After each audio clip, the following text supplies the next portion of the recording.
Magandang umaga po. Ito po si Toto Tirador. May titirahin na naman tayo. Ang pag-usapan po natin ay yung Kabagan Bridge. Ano ba talaga ang dahilan? Bakit bumagsak ito? Taga rito yun, taga Isabela yun si Kwan. Si Attorney Respicio. Isang magaling batang abogado na magaling sa IT pa rin. Okay. Pag-usapan natin, paano ba talaga? Ano ba talaga ang dahilan?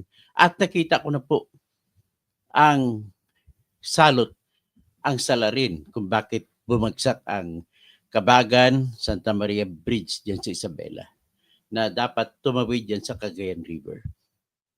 So, bago ang lahat, nais ko kayong babatiin ng isang magandang araw ng Biyernes para sa ito ngayon, ang huling araw. Ano bang petsa ngayon? 28. Birthday pala ni Digong Duterte. So, whatever it is, happy birthday, Mr. Ex-President. And you may find happiness even for a day dyan sa loob ng kulungan ng Scheveningen prison dyan sa The Hague, Netherlands. Mahilig ka kasi sa Hague. Diyan ka sa Hague ngayon. Kaya yan. Kung dito ka sa Davao City, natutulog ka sa sahig ng kama mo na kamusketero. Eh diyan, may ibang sahig naman yan. So anyway, sa mga DDS, happy birthday para kay Tatay Digong. At sa mga lahat ng mga Pilipino, sana iwasan na natin pag-DDS, BBM. Dapat titingnan natin sarili natin ng mga Pilipino lahat. So lahat ay nawa ay matatapos na rin ang issue na yan at magbibigay ng malaking leksyon sa ating lahat. Ang numero 1 ko na leksyon na makukuha na gusto sana dyan mangyari ay tigilan na ng ating mga political leaders yung mga abuso sa karapatan ng mga tao. Ano bang klaseng abuso? Yung abuso sa pagbababa ng pagyuyurak ng dangal ng mga tao na pinapalabas mo sila ng mga timawa. Bibigyan mo ng ayuda, akap, AX, pinapalabas niyo po silang timawa. At dahil sa pinamimigay nyo, pinalabas nyo na kailangan niya kayo at ibubuto kayo. Kaya, I'm calling out itong, bago ako mag-topic ko, ay pupuntahan ko muna ito si Kwan. Asan na ba yung nakita ko na? Ito si Kwan. Gusto ko punain ito si Congressman, anong pangalan nito? Congressman Lordan Swan. Yabang mo. Ito, bago ko umpisa ng topic ko, nais ko muna itong birahin ito si Congressman Suwan.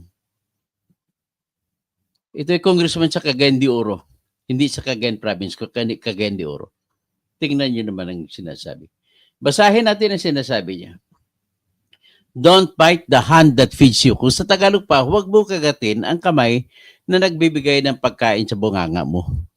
Sabi niya, ito lang ang masasabi ko sa mga OFW na naglunsad ng Zero Remittance Week bilang pagsuporta kay dating Pangulong Rodrigo Duterte. Sabi niya, wala kayong utang na loob. Aba, may utang na loob ba mga tao sa inyo? Tao nagpapasildo sa inyo eh. Sa tao nang galing po pera, huwag mo sabihin ng tao may utang na loob sa inyo. No, bakit niya sinabi na may utang na loob? Natulungan namin ang mga pamilya nyo. Hoy, Lord Swan, you must be slapped on your face. Because hindi mo ba alam, sino bang binibigyan nyo ng akap? Di ba mga botante, naghanap kayo ng botante? At sigurado po ako na yung mga anak ng OFW ay hindi tumatanggap ng akap sa AX kasi may pera sila. Binabastos mo kasi ng OFW eh. Ang tingin mo sa OFW, mga timawa? Siguro maganda ito, bigyan ng leksyon to. Kakasuhan ko to siya for oppression sa ombudsman. Bakit ka nanlalait ng mga dignidad ng mga OFW? Tingin mo sa OFW, ibang timawa. Anong klaseng tao ito? Dahil dyan, sabihin sa insentibo ni speaker, speaker. Binibigyan ka lang 150 million para pumirma sa impeachment laban kay Sara. Tapos, pakuan mo pang speaker. At saka pa si Bongbong. Kaya matuto naman kayo pasalamat. Bobo to. Sorry. Dapat mo tandaan ang sweldo mo at ang mga kinukurakot mo ay galing sa pera ng tao. Pera na mga nire-remit ng OFW sa Pilipinas, mga dolyares. Entiendes? Congressman Lordan Swan, hinahamon kita sa debate. doon sa Cagayan de Oro. So, hindi kayo dito sa buong Pilipinas. Inahamon kita sa debate. Kabastos na tao ito. Ganun mga FW, nilalait mo. Akala mo ba sa mga FW, mga palamunin na binibigyan mo ng AKAP, bigyan mo ng AX para bumuto sa inyo? Kabastos. Anyway, after that, proceed sa topic natin. Ang topic po natin sa ngayon ay sa aking pag-aaral po bilang isang inhenyero, hindi naman ako talaga master sa structural engineer, pero alam ko pag-design ng structure. Nakapag-aral ako ng 1 taon sa structural engineering, master in structural engineering sa pamantasan ng Luzon de Manila. Hindi ko lang natapos. Pero kabisado ko structure. Ngayon, nakita ko sa pag-analisa ko ang ARC na series na ARC. Yan po, in-analyze ko kung ano ang stress. Ibig sabihin ng stress, yung bigat. Ano ang aksyon ng bigat sa bawat membro, sa poste, sa biga, o sa cross beam. Yan pinag-aralan ko. Ngayon, nakita ko ang sira. In-analyze ko at nakinig din ako sa hearing ng Senado at nakita ko, ito nakita ko. Yung naputol bigla yung 100 mm, ang kapal 100 mm, siguro mga ganito kakapal. Na tingnan mo, mata ko at ilong ko, ganito kakapal po ang kapal ng bakal na rod na ginamit. At akalain mo ba, kung maputol po ang bakal, tandaan ninyo, ang ugali ng bakal na natural, pag naputol, ay magkaroon mo na iunat mo na. Pag unat, liliit sa gitna. Pag sino yung pinaka-weakest link doon sa pag-unat, doon mapuputol. Pero ito, ipakita ko sa inyo, yung tie rod na hanger siya ay nagbibitbit ng sahig ng tulay, ay naputol. So, yun, isa sa maraming tie rod, isa lang ang nakita kong putol. Sa pagkaputol nun, nung naputol, nagiging domino effect na. Lahat-lahat, wasak na. At bakit maging domino effect? So, siyempre, ang bawat tie rod o hanger rod na kumakabit sa tulay, na nagbibitbit ng bigat ng sahig ng tulay at pinapasa doon sa arko, ay may kani-kanyang bigat na binibitbit. Hindi niya pwede bitbitin ang buong bigat ng buong sahig ng tulay. So, ibig sabihin, hinati-hati yon sa 6 na rod sa kabila, sa kanan, 6 na rod sa kaliwa. So, hinati yan sa 12 rod sa isang arko. So, sa 12 rod na yan, ang disenyo nila ay kung maputol ang isang rod, wala na, bagsak na. Dapat, kung ako nagdisenyo ng tulay na yon, gagawin ko ng paraan na kahit mabagsak, maputol pa yung isang rod, ay hindi siya kaya pa rin ng natitirang rod. Ganon ang disenyo ko dapat.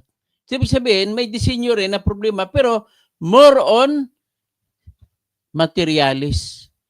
Ang materialis na binili nila, ang bakal na binili nila ay umido. Parang guma na hindi na mag-uunat, putol kagad. Ito, ganito ang nangyari sa bakal, hindi umunat. Dapat may tinatag na necking, liliit kung saan. Kung saan ang weakest link, liliit yan.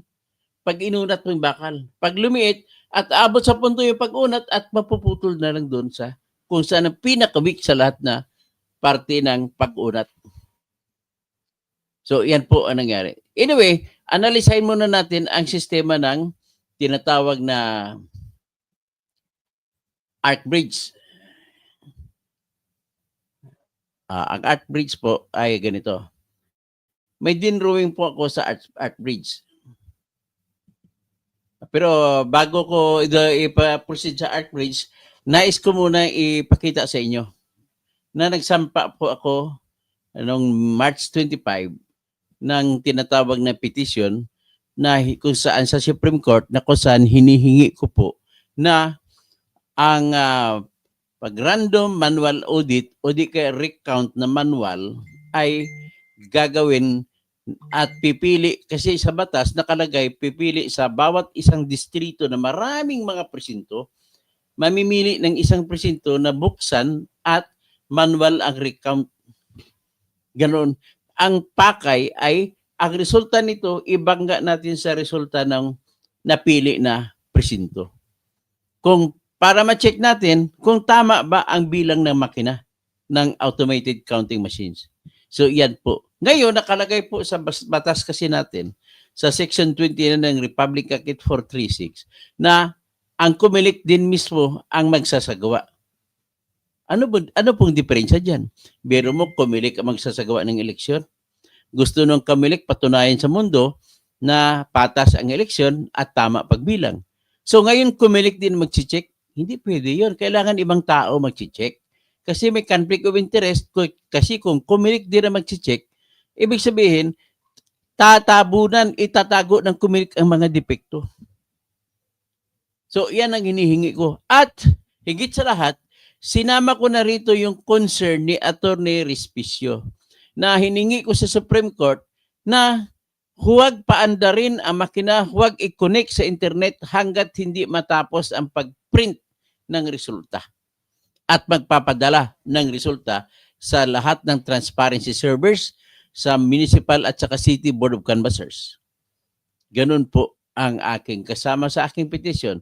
So para maniwala kayo, ipapakita ko. At mind nyo, sariling pera ko na binayad ko rito sa Supreme Court at sa mga papel na ginamit ko. Kaya ito po siya. Para makita nyo lang.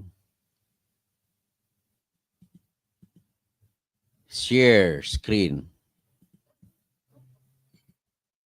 O, ito yan ha. O, yan, malaki yan. Palakihin ko lang. O, ito yan ha. Yan, nakalagay sa post ko, sa aking page, I filed this petition to make it sure no cheating in random manual audit.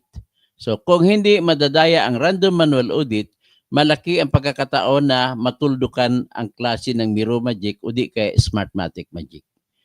Sinampa ko po itong petition noong March 25. Sarili kong pera ang binayad ko sa Supreme Court at ginastos ko sa mga papel bilang sakripisyo para magkaroon ng tapat na bilangan ng boto. So I filed this on 25 March 2025 asking the Supreme Court that a random manual count be conducted by representatives of all political parties, not by the COMELEC itself. Sana ay umaksyon na ito ng Supreme Court sa susunod na in-bank hearing.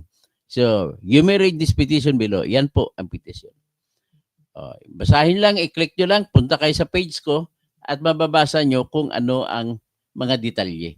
Yan po ang aking tulong sa ating bayan. So, ibig sabihin, hindi pa ako naging politiko, ay nakakatulong na ako. Punta tayo sa ating So, balik tayo dun sa problema sa Cabagan Bridge.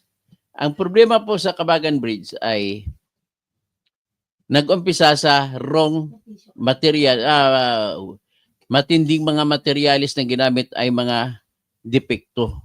Kumbaga, kung ako po ang engineer na nagtayo niyan, ang gagamitin ko lahat ng materialis kasama lalo na yung hanger na bakal na 100 mm ang diameter na ganito kataki sa ilong ko hanggang sa mata ko, ganun kakapal ang diametro ng bakal na ginamit na ginawang hanger. So, siguraduhin ko, idadaan ko muna sa laboratory test ang sample ng pagkagawa. At pag hinata ko kabila at pag lumiit sa gitna at parang may liig, nangyari lumiit kasi maglilig bago maputol, yan ang good material na bakal. Ang problema, hindi nila dinaan sa testing na yun. Kaya, pwede mangyari na sisingilin nito ang factory na gumawa ng bakal na yun. Dahil sa bakal na yun, umido pa lang bakal na yun. Doon naputol. Nung naputol yun, lahat ang iba, hulog ng tulay. At napansin mong tulay, nahulog ito nung hindi pa tinapakan ng dump truck. Hindi pa nakatapak ang dump truck, wasak ng tulay. Bakit? Wala namang bigat. So, ibig sabihin, hindi po overloading ang dahilan. Ano po ang dahilan? Ang dahilan na nakikita ko, ay nung binibit-bit ng arc, ang bigat na sa pagdaan ng mga 100 tons na truck, ay tinutulak niya pa ganun. Ang arc, tinutulak pa ganun. Kaya, Nung tinutulak pa ganun, at kung ang tulay dito na sahig ay hindi makatutok doon sa mga kanikanyang mga bigat, nakadistribute yan, ay mag-snap. Ano yung snap? Tatanggal. Matatanggal ngayon ang mga hanger at saka iba-iba. So, anong nangyari, ang behavior po ng arc, pag may bigat, uunat yan, ganon. Uunat, ganon. Pag unat niya ganon, itutulak niya yung poste. Itutulak niya poste palabas. So kung itulak niya poste, ano mangyari? E di, ito, tingnan niyo yung drawing ko.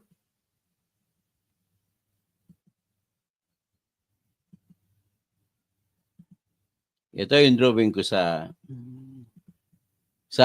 Arco. O, yan ha. So nakita niyo ba yan? Yung drawing ko. Palakihin pa natin. Yan. So yan sa Arco, makita ninyo yung series of arcs. Inimagine din drawing kong track dyan sa isa sa mga Arco. Yan, sa Arco, kita niyo yung cursor ko, at saka may biga sa ilalim na nakadikit sa Arco. Yan. So nakita ko na ang disenyo ng Arco ay maayos kasi hindi nagiba, hindi nasira. Pagkatapos, ito po ay mga poste-poste pier kung tawagin namin dyan. Diyan nakapatong ang kada dulo ng Arco. Yan. Yan. Yan. So ngayon, ano po ba yung ugali ng tulay kung dadaan ng bigat na kagaya ng truck? So ibig sabihin ng ugali ng tulay ay mag-ano siya, itutulak niya pababa ang sahig at dito aangat sa kabila. Aangat din sa kabila. So pag angat dito sa kabila, nakita niyo yung cursor ko, aangat yung sahig papunta sa taas. Yan ang behavior niyan. Kasi dikit-dikit sila.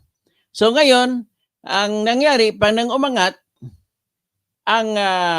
nung hinatak ng truck ang poste, hinatak niya papaloob sa kanya, ay lumuwag dito sa kasunod na arko. Nang lumuwag, saka nahulog ang Kabagan Bridge. Kaya kahit na walang bigat, nahulog siya.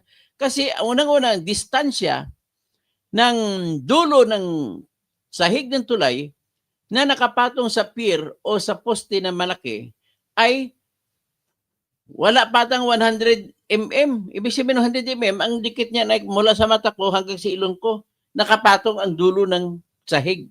Sa kabila, ganun din. So kung uunat, ang ganun ang sahig, ang pier, ang poste, mahuhulog siya sa gitna. Yan po ang nakita kong dahilan.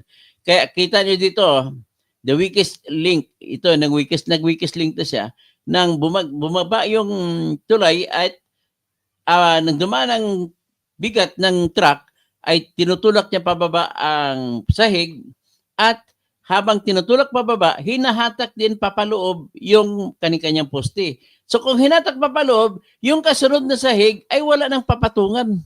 Yan po. So sana kung ako nagdisenyo nito, ang bawat tulay ay ginawa kong independent na kada arc independent, hindi nakakonect na fixed papunta dun sa kasunod na arc. Kasi ibig sabihin independent, nag-isa, isang arc na yan.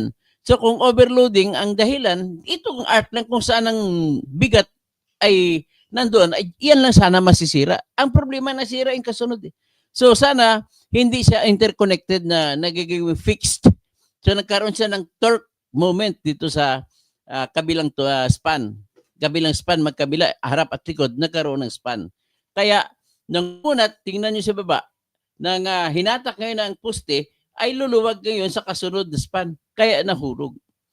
Tapos, kontra yan, malimit yung mga disenyo ng tulay, sana sinunod na lang style na simply supported, na nakapatong lang ang biga at saka sahig ng tulay nakapatong lang. Dapat ginamit na lang yung pre-stressed na kaysa pre-stress ilagay nila kahit ang disenyo na lang mangyari sa arc. Kahit wala nang bigat na binibitbit ang arc. Kung ako mag-design, ganun. Ang arc na ilalagay ko, kunwari na lang, pang beauty na lang. Ang ilalim ng sahig ay sinusuportahan lamang siya ng tinatawag namin na pre-stressed concrete design or post-stressed. So, yan. Maintindihan ng mga kapwa ko engineer na nakikinig sa akin. Yan po ang dapat na mangyari. Okay? So ngayon, ano pa talaga nangyari? Ngayon, dahil unat-unat yan, sa kasunod na tulay, papakita ko muna sa inyo po ang katotohanan na hindi pa nakapatong ang truck sa tulay, sa span na yun, bumagsak na yung span. O ito po yung pruweba ko. Nagkataon na may dashcam tayo nakuha. Dashcam po ng dump truck na yung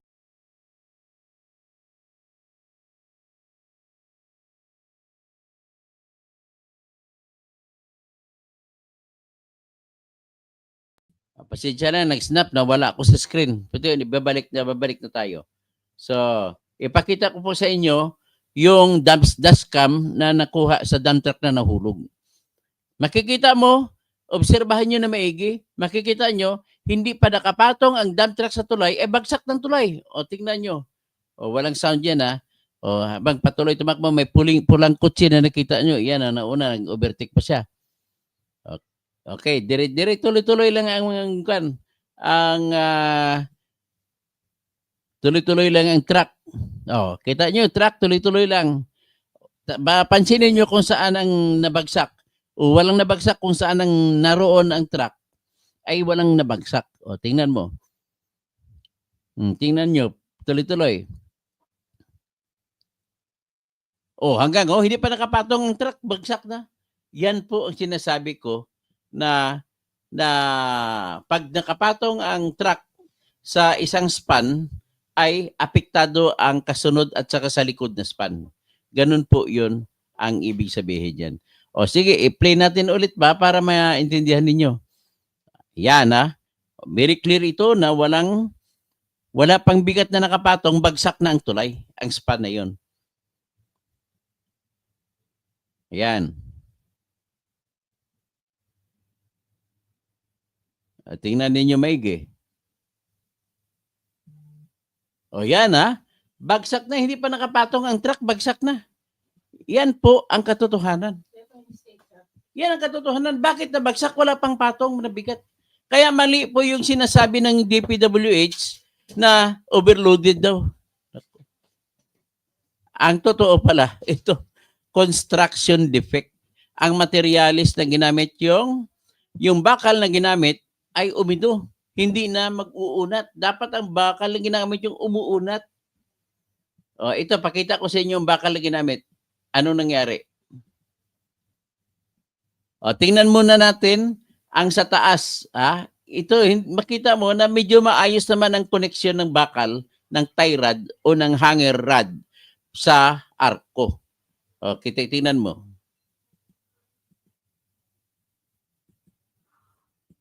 Ito gusto ko lang makita nyo.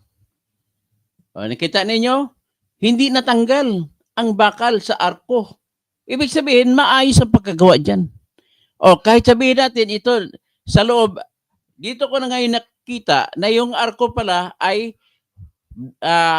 vacuum, parang halo sa loob. Kumbaga, gumawa na ng square o rectangle na semento.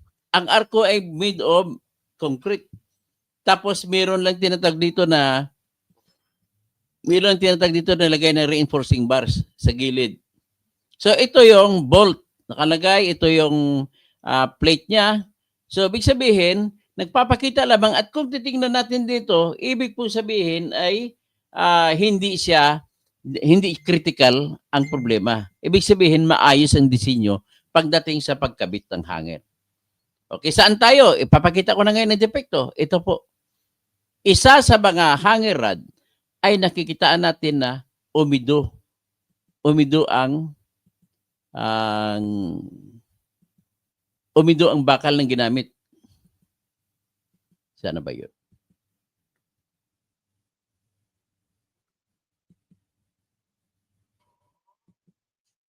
So ito, teka muna.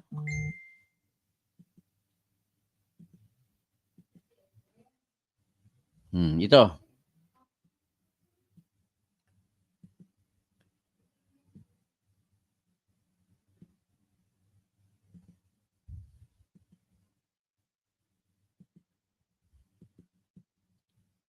O, ito pakita ko sa inyo.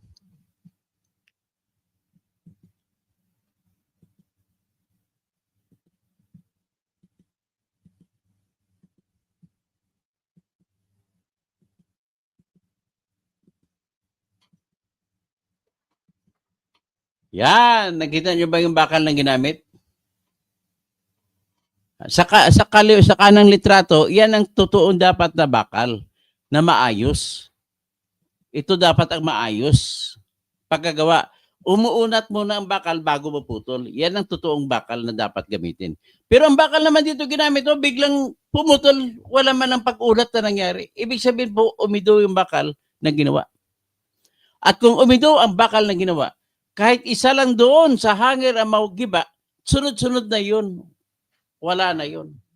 Yan po ang nangyari. Kaya, nung ang truck ay pumatong sa isang span, ang nagduduyan-duyan ng kasunod na span. Habang nagduduyan-duyan, naputol ito, na-snap ang isa sa mga rad. Nung na-snap siya, kaya tingnan ninyo, ipapakita ko na ang snapping ay nandun na sa dulo. Yan. Pakita natin ito.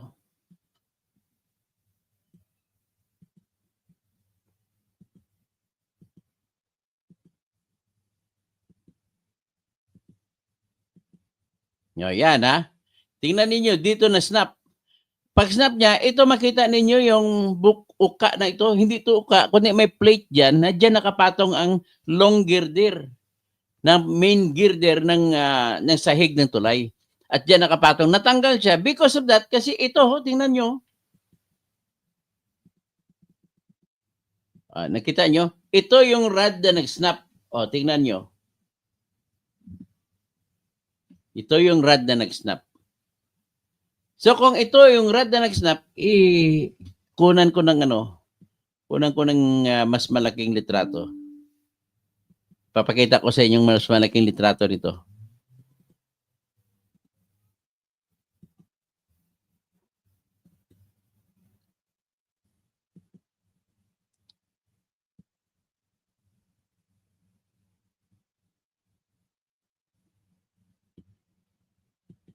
Yan tinuturo ko ang rod na nag-snap. Ngayon, papalaki natin ang litrato para makita ninyo.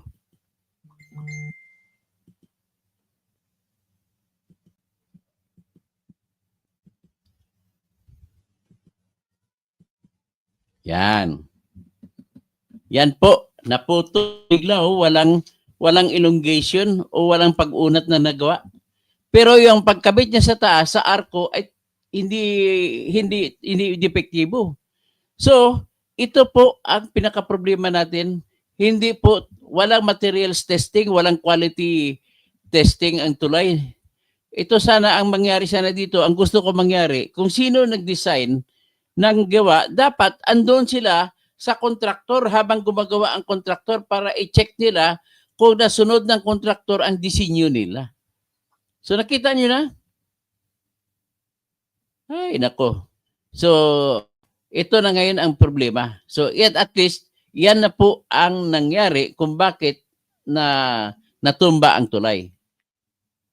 Kita mo saang nahulog ang tulay. Ang nahulog na parte ng tulay ay yung sa unahan. Dito pa lang ang truck, sa span na ito, pero dapat dito sa mahulog. Hindi, nahulog doon Kasi nag-snap, malapit doon. Ang itong putol na to malapit doon sa pinakakabilang dulo ng tulay. So sa side ng Kabagan. Galing sa Santa Maria.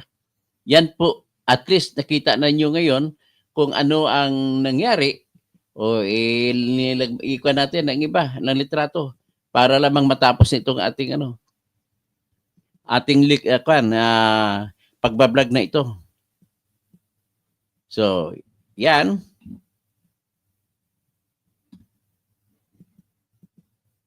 Pinaliit ko na lang. Yan ang nangyari, no? So kung makita mo, dito po yung dump truck nang galing. Tumalon hanggang doon pa. Ibig sabihin, sa side ng dump truck, pagka wala ng tulay, ay hindi doon ang problema. Hindi pa nga nag-snap ang dito, connection ng biga na malaki dito sa arko. Dito siya nag-snap sa kabila. Kasi dito po yung pagputol ng dito naputol yung rod. Ang ibang rod kasi natanggal lamang connection. Yan po ang nangyari. So with that, I hope you understand now. O ito yung rad na putol. Nakita ninyo. Yan. So, pang ilan siya? So, yan, pagkaputol niya ay tuloy-tuloy. Maganda sana ang tuloy pagkagawa ang disenyo. Maganda tingnan. Kaya lang, hanggang ganda lang tingin. Kaya, wala na nangyari. So, with that, papasalamat ako sa iyo at nanood kayo sa aking vlog. At ito lamang po ang ating vlog ngayon. Basahin ko na kayo, ha? Sabi si Gio Rem. Good morning, Dr. Toto. Inaabangan kita lagi. Maraming salamat po. Dolores Kalayag, watching from California. Wow, thank you po. Merjan Distresa, maraming morning, attorney. Rene Raganas, magandang umaga sa iyo, attorney. Hidi Uyaw, Toto, birahin mo si Erwin Tulfo at Swan. O birahin ko yung dalawang yan. Wonder Mike, mayad nga aga. Toto Kausing, mayad nga aga man. So, Athia Carol Sim, Castaños. Tapos si Hildy Uyay, Rene Raganas, Wonder Mike, salamat attorney, malaki ang concern mo sa Filipino people. Iba dyan, dead malang. Si Heidi Uyay, Toto, tirahin mo si Erwin Tulfo at Swan. O, tirahin ko po yan. January 7-8. Happy birthday in Jailhouse Rock, Duterte. Ganda, Jailhouse Rock. You and Danny haven't hound dog all the time. Yan ang Jailhouse Rock ni Jailhouse Rock ni Elvis Presley. So, Merna Habato, kinurakot ang budget. O, ito ngayon, ipapakita ko sa inyo, Heriberto Filemon Injapi. Surpassing allowable deflection engineer. O, yun, may allowable deflection na overstress na ang yield point na lampasan. So, January 7-8. Kinurakot ni na Mark Villar at Digong. Ito, mapakita nyo, kayo mag-decision kung sino nang urakot, ha? May ipakita ko sa inyo sa budget. Maynard Salvijo, paano kung i-disqualify ka ulit ni Erwin Garcia? Okay lang yun. Tatakbo akong presidente sa 2028. Manuel Toribio, good PM from Virginia. Rogelio Kakatapado, watching from Los Angeles. Efren Galapati, maayong buntag sa lahat. Watching from Seattle, Negros Oriental. O, kumusta dyan si Mayor, si Mayor Diaz? Rosmaria Jacintos. At balita ko na mimigay ng pera si Mayor Diaz, Millions Ko Vlog. Ano na kaya nangyari dyan sa Seattle, Negros Oriental? So ito, ipapakita ko lang sa inyo, kayo po ang magdesisyon kung sino po ang nangurakot. Sino ang kurakot na panahon? Panahon ba ni Ninoy? Panahon ba ni Duterte? Panahon ba ni Bongbong? Ito, ipakita ko sa inyo yung listahan. Record, Record. Ito. Yan, record. Project cost. Nakalagay, project cost. Noong November 2014, si Noynoy ang presidente. Nagpalabas ng 413 million. Noong 2016, March, pangalawang phase ng construction, si Noynoy pa rin presidente. So, ang pinalabas ni Noynoy, 236 million. So, ito total mo yan, that is 649 million. Okay? Sa panahon ni Noynoy, 649 million ang nilabas na pundo para sa Kabagan Santa Maria Bridge. Ito naman, panahon ni Digong, 2019 August, ang pinalabas ni Digong, 153 million. Ang kasunod na pinalabas sa panahon na ni Bongbong Marcos, 275 million. At saka, sunod na taon, 2024, 115 million. Ang kabuuan, 390 million ang nilabas ni Bongbong. Ang nilabas ni Duterte, 153 million. Ang nilabas ni Noynoy, 649 million. So, klaro na ang pinakamaraming binigay na pera is panahon ni Noynoy, 649. At saka pangalawang pinakamalaki na binigay ay sa panahon ni Bongbong, ay 390 million ang binigay. At ang pinakamaliit na binigay na pondo ay sa panahon ni Digong na 153 million lamang po. Ayan lamang po ang ating vlogging sa ngayon. Okay, Antonio Bunciso, mabuhay. Magandang hapon po sa lahat. Doon lang po tayo.